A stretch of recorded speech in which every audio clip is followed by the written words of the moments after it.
out of many, one, says a U.S. national motto. What does that push for unity mean today? Add AP News as your preferred source to see more of our stories on Google. Add AP News on Google. Add AP News as your preferred source to see more of our stories on Google. Share New York app.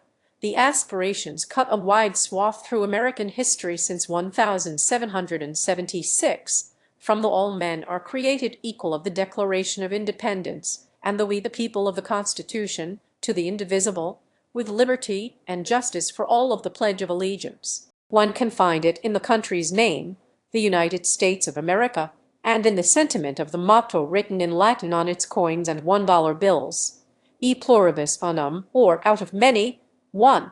The effort has been optimistic and unrealistic, successful and a failure, enduring as an American ideal during moments when citizens struggled, and struggle today, to practice it. How has the notion of unity in American society evolved in 250 years and more? What does it mean, and what doesn't it mean, particularly in fraught and troubled moments? It's a question, says one scholar, that every society has to answer. A large wall mural showing the signing of the Declaration of Independence is seen over visitors at the National Archives, Jan.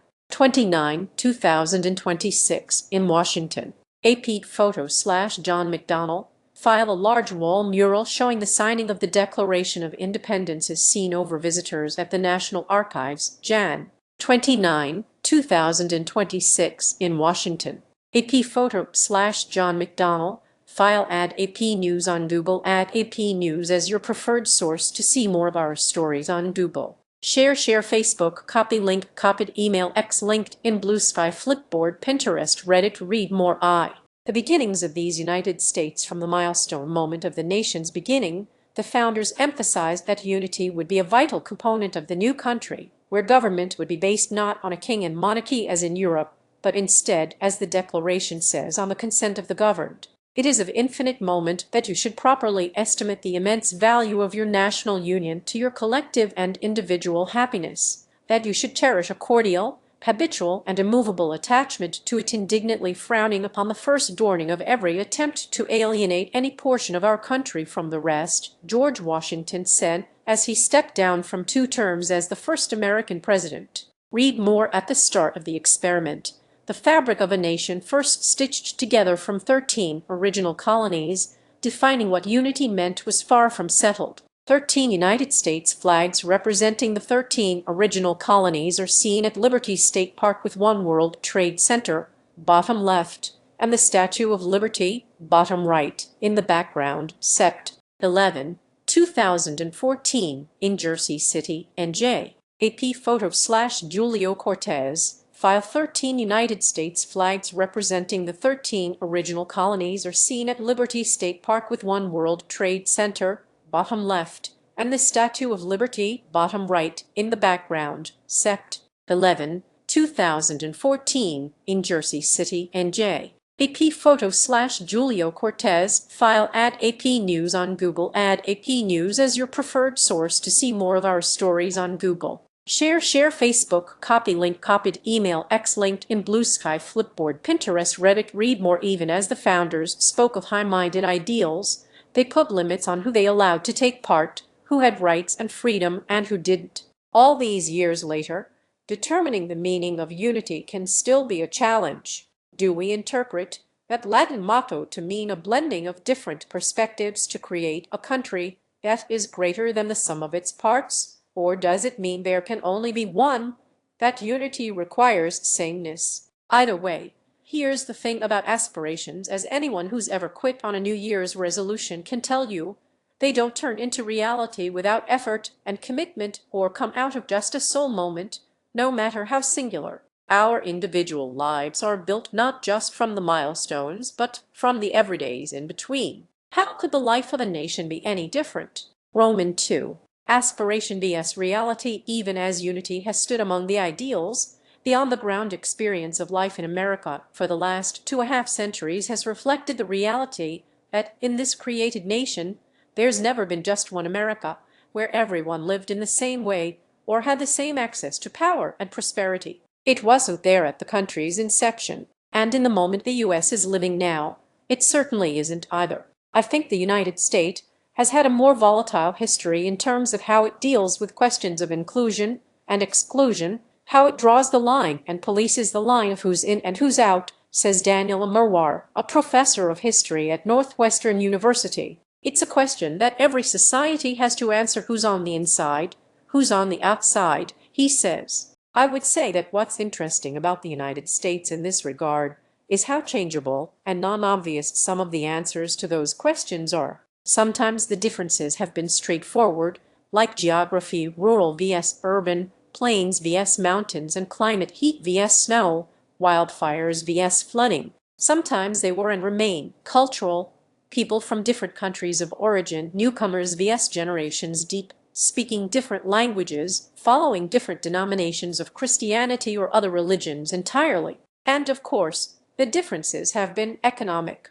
Rich and poor have always lived differently, but sometimes the differences have been travesties, like enslaved Africans and their American-born descendants, forced to live under the lash as they worked in the fields and elsewhere for the benefit of white owners. Even after slavery was outlawed, they were subject to discrimination and worse under racism that was legalized in systemic ways into the 20th century, and that echoes still. The Rev. Dr. Martin Luther King Jr., head of the Southern Christian Leadership Conference, speaks to thousands during his I Have a Dream speech in front of the Lincoln Memorial for the March on Washington for Jobs and Freedom, org. 28, 1963 in Washington. AP photo/file. The Rev. Dr. Martin Luther King Jr., head of the Southern Christian Leadership Conference, speaks to thousands during his I Have a Dream speech in front of the Lincoln Memorial for the March on Washington for Jobs and Freedom, org. 28, 1963 in Washington. AP photo/file. Add AP News on Google. Add AP News as your preferred source to see more of our stories on Google. Share Facebook, copy link, copied email, X, LinkedIn, Bluesky, Flipboard, Pinterest, Reddit. Read more. The indigenous tribes whose populations were decimated by death and disease as the American experiment moved westward, and newly arrived settlers hankered after their tribal lands, and whose cultures were stripped from generations as the U.S. government tried to force unity through brutal efforts at assimilation. Communities of people barred from possibility because of gender, sexual orientation, or other characteristics. There have also been persistent efforts across years to create a country where the opportunities available to some, say voting, economic growth, or access to education, would be made available to all. That came gradually through protest movements, legal action, and callbacks to those same American founding ideals and aspirations of unity and equality. It provided a language for the groups that were challenging these exclusions to draw on, invoking the ideals of the Revolution and the Declaration and saying, "Look, this is what the nation is supposed to be about," says Eileen Cheng, a professor of history at Sarah Lawrence College. They could challenge the system and yet claim that they were being the true Americans. Roman 3. What could unity even look like? One of the things about ideals, though, is that they can be somewhat abstract. What does it mean for a country to be united? Does unity mean uniform? Is it, to borrow a reference from one of satirist Terry Pratchett's books, that people are on the same side, or can they be on different sides that happen to be side by side? Is unity overall even a good thing in the context of a raucous democracy? A look around the globe and through the history books shows there's no single answer. There have been countries with a single official language, others that have recognized multiple languages, and some, like the United States, that for generations have never officially designated any. At times, countries have chosen official religions. Nations have different standards and processes for naturalizing new citizens. There are always tensions between the unity and the separateness, said Paul Lachtel, a psychology professor at the City College of New York. There is no society that is just one or just the other. What's really most essential is that we learn how to negotiate those tensions. The United States experienced that firsthand in its infancy. The Constitution we live under is the second attempt at a framework for government. The first, the Articles of Confederation, kept the federal government weaker and the individual states stronger. It quickly became clear that having such a weak central government i.e. less unity, wasn't effective for the new country, leading to the Constitution. For some countries, like many in Europe, those negotiations have taken place under the weight of centuries of history and geography and other established backdrops like the existing form of government, which impacted the direction they decided to go. The U.S., from the founders' perspective, was a new entity, but it is to be of the United States is to adhere to a set of principles rather than to have a certain kind of lineage.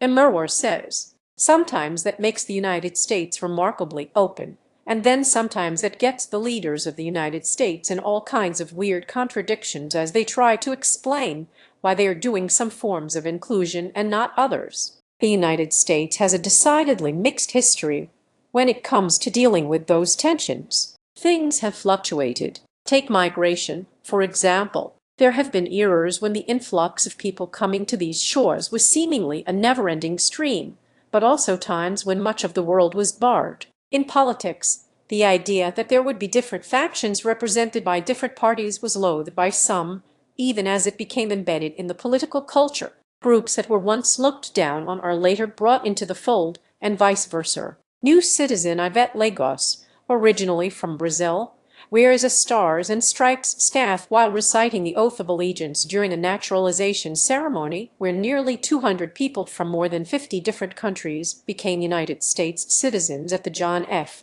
Kennedy Presidential Library, Nov. 18, 2025, in Boston.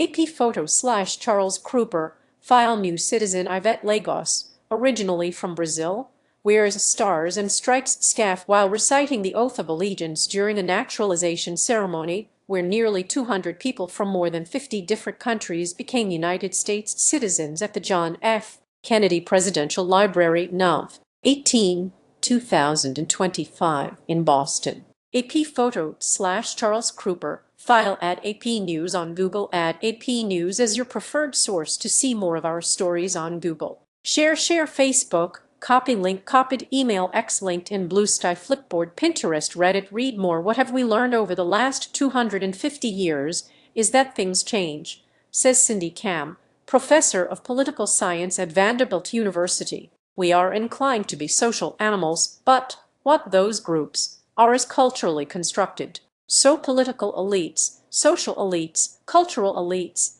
they do that work in identifying what the groups are, who is part of us and who is a part of the other. By no means is it settled.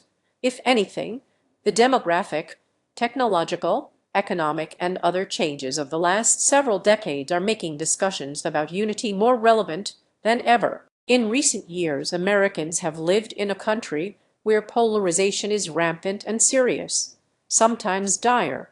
Questions abound over what the future holds. That's probably more in line with the country's beginnings than people realize. This polarization, people talk about it like it's a new thing, but I think it's really a return back to the way that we were at the beginning of the country, Cheng says. It's not like this kind of linear development where we're growing more and more accepting of difference. I think it's up and down. This story is part of an Associated Press package looking at the United States at age 250. For more stories, click here.